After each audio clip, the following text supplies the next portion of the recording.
శాసనమండలిలో YSR Congress party ఆధిపత్యమే ఉంది. ఎందుకంటే అత్యధికంగా వాళ్ళు గెలుచున్నారు. ఇంతకుముందు ఎమ్మెల్యే కోట ఎమ్మెల్సీలు, అదే సందర్భంలో ఇతర స్థానిక సంస్థల ఎమ్మెల్సీలు ఇవన్నీ వాళ్ళు గెలుచుకున్నారు.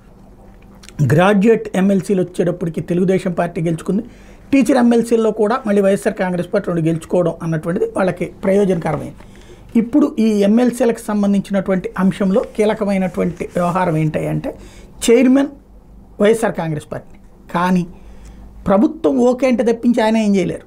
నిన్న సోషల్ మీడియా ప్లాట్ఫారాలకు సంబంధించి అరెస్టుల మీద చర్చ కావాలి వైసీపీ పట్టుబట్టింది, కానీ దానికి వీళ్ళు అంగీకరించలేదు, ప్రభుత్వం అంగీకరించలేదు.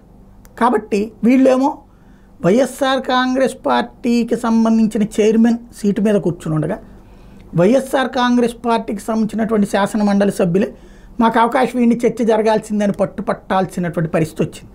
అంటే టెక్నికల్గా ఇదే అసలు పాయింట్. ప్రభుత్వంలో ఎవరుంటే వాళ్ళు ఆ చర్చకి ఒప్పుకుంటానంటేనే చైర్మన్కి అవకాశం ఉంటుంది. వాళ్ళు మేము చర్చించాం అని చెప్తే చైర్మన్ లేదు మీరు చర్చించాల్సిందని ఆదేశించే అధికారం లేదు. అదే ఇక్కడ టెక్నికల్గా అసలైనటువంటి పాయింట్.